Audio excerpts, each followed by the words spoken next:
Ya, seperti yang saya katakan ya, kalau Zulkifli dan kawan-kawan ini nggak bisa membedakan dua kalimat tersebut, mentaatiku dengan mentaati firman Tuhan yang saya sampaikan, udah lebih baik kalian pensiun, nggak usah lagi ngomong sama saya. Ya, Akulah jalan, kebenaran dan hidup. Tidak ada yang sampai kepada aku tanpa melalui aku. Itulah kamu. Itulah kamu, Edis. itu sama. Cuman Zulkifli ini tidak memahami bahasa. Dia masih terjebak di bahasa-bahasa mentuhankan, menyembah, yang dia tidak mengerti apa yang diucapkan. Oke, biarin Bang Juma tanggapin. Berarti dengan demikian sudah terjawab. Kamu mengilahkan Yesus sebagai Bapa itu sendiri, satu kesatuan. Udah selesai di situ, udah tamat kau di situ. Artinya kau menyembah manusia, mempertuhankan manusia, mengilahkan manusia. Dalam arti kata, kamu mengimani Bapakmu itu pecah dia menjadi manusia sebagian. Dan itu saya bisa katakan di dalam kitab kalian, itu memang betul. Disampaikan oleh Muhammad bukan begitu, tetapi taat kepada sosok Muhammadnya. Kemana dia lari? Kemana dia lari? Naikin lagi. Yohanes 5 nomor 18 misalnya. Tetapi juga karena ia mengatakan bahwa Allah adalah Bapaknya sendiri, dan dengan demikian menyamakan dirinya dengan Allah itu sendiri. Ini yang kalian imani. Sang Firman jadi manusia. Siapa Sang Firman itu? Baca kitab kalian. Yohanes 1, ya. Yohanes 1 nomor 1. Siapa Firman itu? Dia adalah Allah. Siapa Allah itu? Dia adalah Firman. Siapa yang menjadi manusia? Ya Firman, Sang Firman yang menjadi manusia. Berarti Sang Bapa yang menjadi manusia. Karena Allah dan Bapa sama dengan itu dia. Ini tidak bisa kalian pungkiri. Kalian mau tutupi dengan tembok setebal apapun, tidak bisa. Kalian menuhankan, mengilahkan, menyembah manusia. Titik. Pada diri Tuhan yang Maha Esa, pada diri Tuhan yang otoritas tertinggi, ada bagian dari dirinya itu manusia. Pernah dia menjadi manusia selama kurang lebih 30 tahun. Dan itulah yang kamu tuhankan. Kalau kita di Islam, baginda Rasulullah Muhammad SAW itu manusia seutuhnya, manusia 100%. Kalau di Kristen, Yesus manusia 100% dan ilah 100%. Kurang apa lagi tuh? Jadi kamu kotori mulutmu, Edis, percuma kamu tutup-tutupin keimananmu yang menuhankan 3 pribadi sembahan, percuma. Jadi kalau kami taat kepada Rasulullah, ketaatan kami itu menghantar kami menyembah kepada satu otoritas tertinggi. Apa itu? Allah.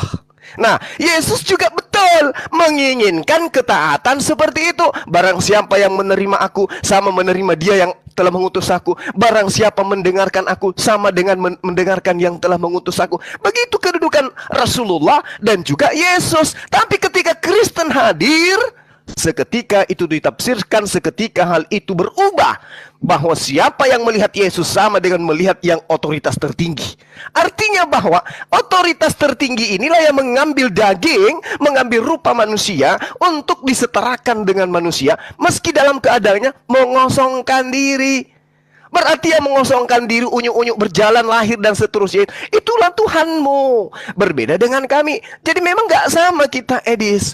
Lalu Anda mengatakan umat Kristen itu tidak paham, bahwa dalam umat Islam gak paham, kami mengilahkan Yesus itu maksudnya kami mentaati dia. Waduh, Anda jangan sampai dimaki sama Kristen sekte lain loh. Ya, sekte lain itu memahami Yesus itu ya Bapak itu sendiri. Kalau Anda malu-malu untuk mengakui itu, Anda nggak bisa keluar dari jebakan itu. Itu sebagian kecil, Bang. Itu sebagian kecil. Itu bukan pemahaman kekristenan pada umumnya. Tapi lanjut, silakan, Bang. Silakan. Okay. Jadi mau seperti apapun pembenaranmu, Edis, Yesus bagi kamu itu adalah penyelamatmu. Dia diberikan kuasa dunia dan akhirat untuk menyelamatkan dirimu. Yang Bapa itu nggak lagi. Tinggal Yesus. Yesuslah penentu keselamatanmu. Berbeda dengan kami. Rasulullah Muhammad SAW ketika kami taati beliau, maka sekali lagi, muara ketaatan kami itu tertuju kepada Allah. Penyembahan kami, ibadah kami hanya kepada Allah. Tapi kalau kamu sudah stop, Yesus yang adalah jalan, adalah tujuan itu sendiri. Jadi kalau saya pinjam ya, kalau saya tafsirkan ayat Anda nih ya, akulah jalan, kebenaran dan hidup, tidak ada yang sampai kepada aku tanpa melalui aku. Itulah kamu. Itulah kamu, Edis. Pahami itu, silakan. Silakan, Bang Edis.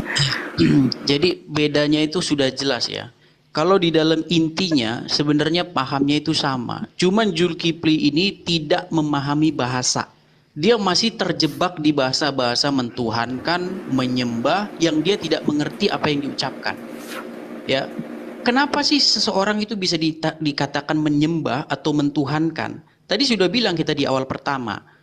Menyembah hawa nafsu, menyembah berhala, mentuhankan hawa nafsu itu bisa. Dengan cara apa? Dengan cara melakukan atau melakukan apa saja yang dia mau. Ya. Saya kasih contoh kamu misalnya. Kalau kamu melakukan kehendaknya setan, ya, mencuri, berzina, ya, dan lain sebagainya, kamu itu sebenarnya sedang menyembah setan. Gitu loh. Kamu itu sedang berbakti kepada setan. Ya. Sekarang ketika kami mentaati apa yang Yesus mau, apa yang Roh Kudus mau, itulah disebut kami menyembah Yesus, berbakti kepada Yesus. Dan ketika kami berbakti menyembah Yesus, di detik yang sama, di saat yang sama, kami menyembah Bapa. Ya, bukan berarti Yesus dan Roh Kudus itu adalah otoritas yang lain. Nah, sebenarnya sama itu di dalam tempat kamu. Ketika kamu mentaati Muhammad, ya, di detik yang sama itu kamu mentaati Allah. Cuman masalahnya kamu nggak mau dikatakan kamu menyembah Muhammad, berbakti kepada Muhammad. Kamu nggak mau dibilang begitu. Sekarang saya tanya sama kamu, ketika Muhammad mengatakan barang siapa yang taat kepada aku, dia taat kepada Allah. Yang ditaati di situ siapa? Muhammad atau Allah di situ? Waktu dia mengatakan barang siapa yang taat kepada aku, maka dia taat kepada Allah. Yang ditaati di situ siapa? Allah atau Muhammad? Siapa yang di depan di situ yang ditaati? Muhammad di situ yang ditaati. Kalau kamu taat sama Muhammad, di detik yang sama kamu taat sama Allah. Yang kamu sembah, yang kamu taati itu sebenarnya siapa, Jul? Gitu loh.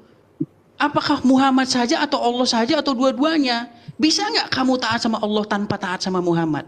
Itu loh. Cuman masalah utamanya, masalah yang sangat-sangat penting itu adalah kamu tidak percaya bahwa Muhammad dan Allah itu satu. Ini problem yang sangat fatal. Kenapa fatal? Karena kamu percaya bahwa Muhammad itu di luar Allah, manusia biasa, tetapi ketika kamu mentaati seorang manusia biasa yang di luar Allah, kamu anggap itu mentaati Allah sendiri. Jadi sebenarnya yang menyembah manusia itu sebenarnya kamu, Jul. Gitu loh. Dengan cara apa? Dengan cara melakukan apa yang Muhammad mau. Cium-cium batu ke Arab, ikutin. Ya kan? Apalagi pokoknya semua yang ada Muhammad kamu turuti. Itu sebenarnya sudah jatuh kepada mentuhankan.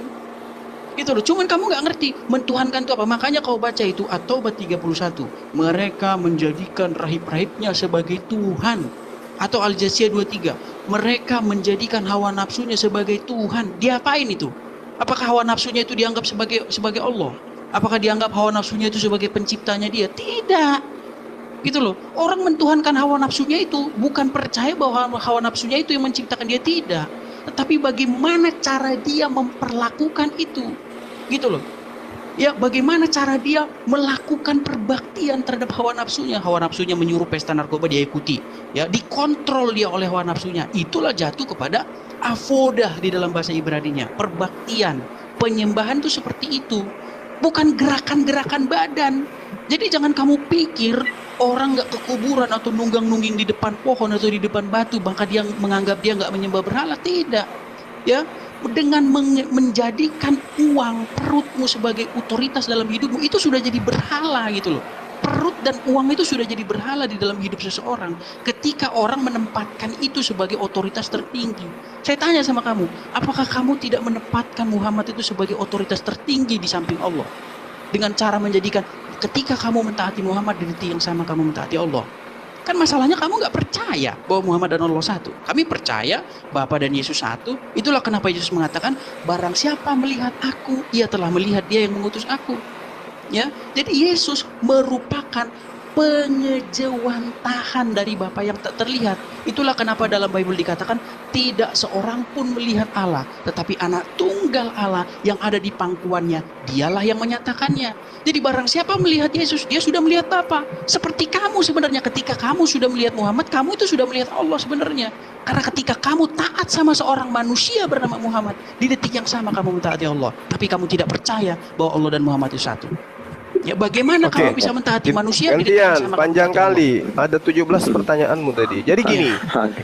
perintah Rasulullah, sembahlah Allah, sembahlah Allah, sembahlah Allah. Wahai manusia, sembahlah Allah, sembahlah Allah. Kami taat kepada Rasulullah. Taat kepada siapa? Taat kepada perintahnya. Apa muatan perintahnya? Nyembah Allah. Jadi kami taat kepada Rasulullah, taat kepada perintahnya.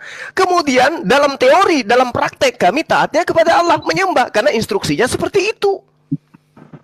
Oke, kalau Anda mengatakan nyembah berhala, nyembah syahwat, nyembah nafsunya, nyembah ini, itu karena mereka mempertuhankan memang seperti apa yang mereka lakukan. Tapi ketika kami mentaati Rasulullah, kami diantar pada posisi menyembahnya kepada Allah.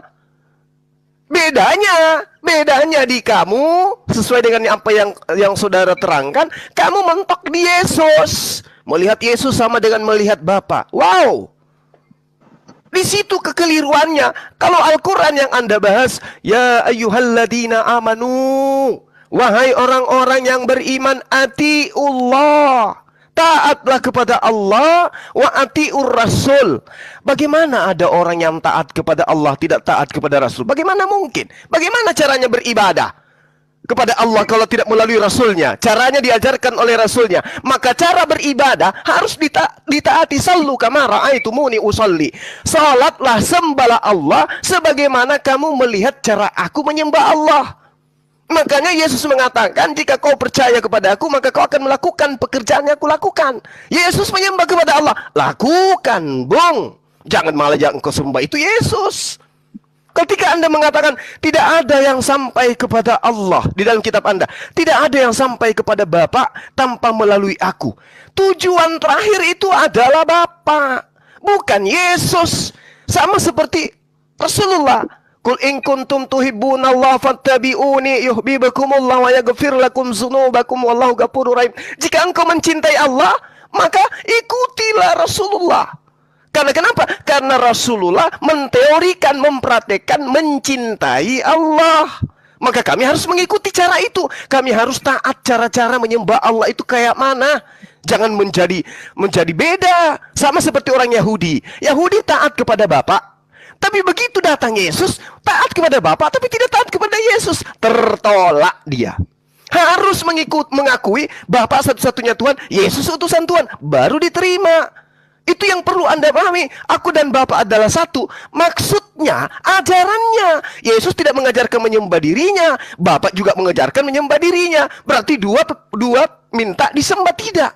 Bapa dan Yesus satu. Aku dan Bapa adalah satu. Aku mengajarkan ajaran Bapa. Apa itu? Taatlah menyembah hanya kepada Bapa. Tapi Edis justru menyembahnya kepada Yesus. Offside. Salah sasaran penyembahan Anda itu. Sehingga saya mengatakan tidak ada yang sampai kepada Yesus tanpa melalui Yesus. Itu yang ada, yang Anda praktekkan sekarang. Padahal kalau di Islam, ya ayyuhalladzina amanu atiullah wa atiur rasul, bukan sampai di situ. Wa ulil amri minkum. Apakah kemudian menyembah Rasulullah, mentuhankan Rasulullah? Tidak. Mentaati perintah dia untuk beribadah kepada Allah. Harusnya Anda seperti itu. Tapi yang terjadi terhadap Edis, mentaati perintah Paulus untuk ibadah kepada Yesus. Bapak pensiun, sang bapak menjadi penonton. Makanya kelak akan diusir semua kalian itu. Enyahlah daripadaku, kalian semua pembuat kejahatan. Kenapa? Karena yang harus dilakoni, yang harus diteorikan dan dipraktikkan adalah kehendak Bapa yang mengutus aku. Bukan atas kehendak Paulus, nyembah-nyembah aku, menuhankan aku, mengatakan aku penebus dosa. Itu yang perlu Anda pahami, Edis. Perbedaan kita itu, terima kasih Anda sudah lakukan. Anda sudah jabarkan. Perbedaan kita di situ. Kamu ingin memaksakan Bapa dan Rasulullah Muhammad itu adalah satu. Satu dalam hal misi. Apa itu? Menyelamatkan manusia melalui ajaran Rasulullah Muhammad SAW. Rasulullah ketika diperintahkan sholat, Rasulullah sholat. Sujud, Rasulullah sujud. Puasa, Rasulullah puasa. Dan itu diajarkan kepada kaumnya. Berarti satu mereka dalam misi dan tujuan penyelamatan. Tapi kalau Anda dengan Yesus berbeda. Yesus mengatakan taatlah kepada Allah, kamu taat kepada perintah Paulus. Dengan matinya Yesus di tiang salib, hukum Tuhan yang harus ditaati sudah dibatalkan. Seperti itu, Edis. Silakan. Silakan Bang Edis. Jadi begini ya, saya khawatir ya orang seperti Zulkifli dan kawan-kawan yang lain ini sampai detik ini tidak bisa membedakan antara taat kepada saya dengan taat kepada firman Tuhan yang saya sampaikan. Jadi Zulkifli ini sudah nyantol di situ, udah nyangkut, dia macet udah di situ. Kenapa? Ya, gini ya, kalau kalian tidak bisa membedakan dua kalimat tersebut, udah lebih baik kalian udah pensiun aja lah, ya. Jadi gini ya, saya cuma ngomong gini, taat kepada firman Tuhan yang saya sampaikan itu sesuatu yang berbeda dengan taat kepada saya. Taat kepada saya artinya mentaati pribadi saya, perkataan saya. Bukan atas nama siapa kecuali diri saya. Sedangkan taat kepada firman Tuhan yang saya sampaikan adalah taat kepada pribadi Tuhan dan perkataannya, bukan taat kepada saya. Sebab yang berkata di situ adalah Tuhan, bukan saya. Saya hanya penyampai saja. Saya rasa kalian harus paham di sini. Nah, Quran mengatakan apa? Barang siapa yang mentaati Rasul itu, sesungguhnya ia telah mentaati Allah. Barang siapa yang mentaati Rasul itu, maka dia mentaati Allah. Ya, Muhammad juga pernah berkatakan, Jul, saya terus ulang-ulang ya. Barang siapa yang taat kepada aku itu siapa? Muhammad. Berarti dia taat kepada Allah. Barang siapa yang durhaka kepada aku itu siapa? Muhammad. Maka dia durhaka kepada Allah. Gini ya, Jul ya, saya mau bilang gini. Al-Quran mengatakan barang siapa taat kepada Rasul. Bukan barang siapa yang mentaati firman Allah yang disampaikan Rasul itu. Nggak gitu dia bilang. Quran nggak bilang gitu. Ya. Juga Muhammad mengatakan barang siapa yang mentaati aku. Bukan mengatakan barang siapa yang mentaati firman Allah yang saya sampaikan. Ya, seperti yang saya katakan ya, kalau Zulkifli dan kawan-kawan ini nggak bisa membedakan dua kalimat tersebut, mentaatiku dengan mentaati firman Tuhan yang saya sampaikan, udah lebih baik kalian pensiun, nggak usah lagi ngomong sama saya. Ya, yang saya maksud di sini begini ya, kalau kalian taat kepada Muhammad sama dengan taatnya kepada Allah, bukankah di sini Muhammad menyetarakan dirinya dengan Allah, wahai Zulkifli? Ya, bukankah Allah adalah satu-satunya otoritas tertinggi yang harus ditaati dalam segala hal? Lalu bagaimana mungkin mentaati Muhammad setara perbandingannya dengan mentaati Allah? Ingat, bunyi ayatnya bukan taat kepada firman Allah yang disampaikan oleh Muhammad. Bukan begitu. Tetapi taat kepada sosok Muhammadnya. Kemana dia lari? Kemana dia lari? Naikin lagi itu di bawah, naikin lagi. Pental kayaknya ke pental.